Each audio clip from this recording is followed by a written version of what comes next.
Hello বন্ধুরা, আমি সুস্মিতা তোমাদের সবাইকে স্বাগত জানাচ্ছি আজকের ভিডিওতে। আজ আমরা আলোচনা করব তুলনামূলক সাহিত্য বা কম্পারেটিভ লিটারেচার, যা ইগনু এমইজি 15 কোর্সের একটি অত্যন্ত গুরুত্বপূর্ণ অংশ। তো চলো শুরু করি।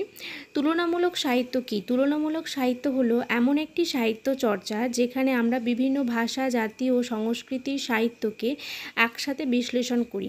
মানে এক দেশের সাহিত্য আরেক দেশের সাহিত্যের সঙ্গে তুলনা করে দেখি তারা কিভাবে ভালোবাসা, সমাজ, রাজনীতি বা মানুষের অভিজ্ঞতা প্রকাশ করেছে। উদাহরণ হিসেবে ধরো, আমরা রবীন্দ্রনাথ ঠাকুরের কবিতা আর উইলিয়াম ব্লেকের কবিতার মধ্যে মিল ও অমিল খুঁজি। আধুনিক যুগের গুরুত্ব কী? আজকের যুগে যখন আমরা গ্লোবালাইজেশনের মধ্যে বাস করছি, তখন তুলনামূলক সাহিত্য আমাদের শেখায় কিভাবে বিভিন্ন ভাষা ও সংস্কৃতির সাহায্যে একে অপরকে সমৃদ্ধ করে। এটি আমাদের ভাঙতে শেখায় জাতি, ভাষা ও সংস্কৃতির সীমানা। সাহিত্য তখন হয়ে ওঠে মানুষের অভিজ্ঞতা বোঝার একটি মাধ্যম। এবার আমরা দেখে নিই পরীক্ষায় প্রশ্ন আসলে এর উত্তর আমরা কিভাবে করব। প্রশ্নটা একবার দেখি। What is comparative literature? মানে তুলনামূলক সাহিত্য কি? Focus on practice and theory. Practice এবং থিওরি এর উপর ফোকাস করে উত্তরটা দাও। Comparative literature is the academic study of literature across culture, national and linguistic boundaries. তো তুলনামূলক সাহিত্য হলো এমন একটি শাখা যেখানে বিভিন্ন ভাষা, সংস্কৃতি ও জাতির সাহিত্যের মধ্যে তুলনা করে সাহিত্যকে বোঝার চেষ্টা করা হয়। It involves comparing text from different traditions, languages and time periods to understand deeper connection, differences and meaning. মানে এই শাস্ত্রে বিভিন্ন দেশের সাহিত্য একসঙ্গে পড়ে তাদের থিম, রীতি ও দৃষ্টিভঙ্গি বিশ্লেষণ করা হয়। ফিচার্স বা বৈশিষ্ট্য। It studies how literature from different cultures expresses similar themes, love, war, identity, loss. মানে বিভিন্ন সংস্কৃতির সাহিত্য কিভাবে ভালোবাসা, যুদ্ধ, নারী পুরুষ সম্পর্ক বা আত্মপরিচয়ের মতো বিষয়গুলি উপস্থাপনা করে তা বিশ্লেষণ করে। Combines literatures with philosophy, history, gender studies, psychoanalysis, film and culture studies.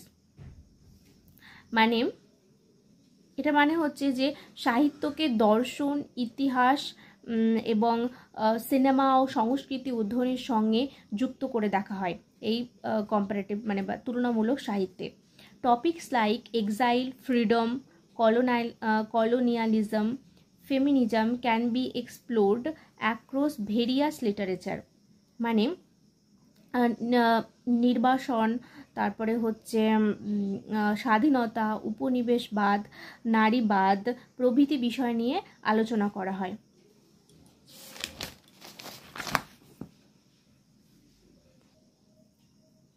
Studies how meaning shift when works are translated into other language and how they are received in other culture. মানে একটি সাহিত্যকর্ম অনুবাদ হলে তার অর্থ, রূপ ও গ্রহণযোগ্যতা কিভাবে বদলে যায় তা বিশ্লেষণ করা হয়। Analysis how one literary text influences to other. মানে একটা সাহিত্যকর্ম কিভাবে অন্য সাহিত্যকর্মকে প্রবাহিত করে তা এই কম্পারেটিভ লিটারেচারে খতিয়ে দেখা হয়। Theological background. Origins in Europe, 19th century, especially in German and France, originally focused on Western culture but later expanded toward literature and post-colonial studies.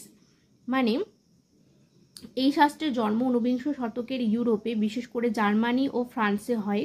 প্রথমে শুধু পশ্চিমা সাহিত্য নিয়ে কাজ হতো, তারপরে আস্তে আস্তে এটা বিশ্ব সাহিত্য এবং উত্তর ঔপনিবেশিক সাহিত্যর মধ্যে এটা ছড়িয়ে পড়ে। Practice in comparative literature. Comparative text from different languages or cultures. Example, comparing Rabindranath Tagore's Gitanjali with World's Leaves of Grass. মানে বলছে যে এটা কম্পেয়ার করা হয় মানে হচ্ছে একাধিক ভাষার সাহিত্য, মানে একাধিক সাহিত্য একসঙ্গে পড়া হয় এবং তারপরে একটা সাহিত্যের সঙ্গে আরেকটা সাহিত্যের মধ্যে কম্পেয়ার করা হয়।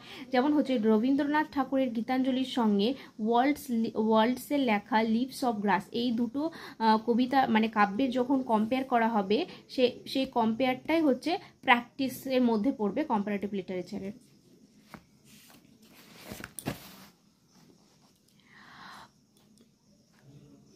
Comparing African oral traditions with European folk ballads, মানে হচ্ছে যে আফ্রিকান মৌখিক সাহিত্য ও ইউরোপীয় লোককাহিনীর মধ্যে তুলনা। Adoption one work in another field, example Shakespeare's place in Indian cinema. মানে মানে হচ্ছে মানে এটার মানে হচ্ছে যে একটা ওয়ার্ক যখন অন্য ওয়ার্কে অ্যাডাপ্ট করা হয়, মানে যেমন শেক্সপিয়ারের প্লে যখন মানে এর উদাহরণ হচ্ছে শেক্সপিয়ারের হ্যামলেট, এই ড্রামাটাকে ইন্ডিয়ান সিনেমার হায়দার বলে শাহিদ কাপুরের যে সিনেমাটা আছে সেই সিনেমাটা অ্যাডাপ্ট করা হয়েছে। ওই সিনেমাটা আর হ্যামলেট একই স্টোরি, তো সেটাই এখানে বলছে। Conclusion, comparative literature is not just about comparing texts, it is about understanding humanity, thought, diverse literary expression। মানে তুলনামূলক সাহিত্য শুধুমাত্র সাহিত্য তুলনা নয়, এটি হলো মানব জীবনের বৈচিত্র্যপূর্ণ অভিব্যক্তিকে বোঝার এক উপায়। It helps readers book beyond national boundaries and see literature as a universal yet diverse human experience। মানে এটা মানে হচ্ছে যে এটি আমাদের জাতীয় সীমার বাইরে গিয়ে সাহিত্যকে বিশ্বজনীনভাবে উপলব্ধি করতে শেখায়। তো এই ছিল এর কনক্লুশন।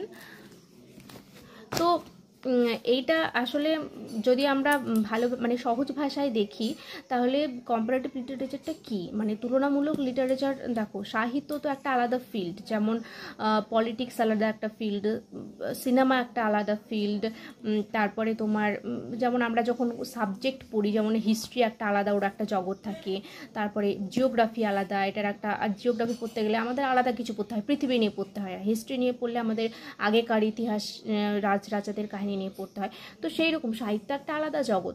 এবার কি সাহিত্য তো ভারতে যেমন প্রচুর সাহিত্যিক আছে, ভারতে প্রচুর রকমের গল্প, কবিতা, নাটক, মহাকাব্য, উপন্যাস এগুলো সব লিখেছে, সেরকম পৃথিবীর বিভিন্ন দেশে এরকম উপন্যাস, নাটক, মহাকাব্য লেখা হয়েছে।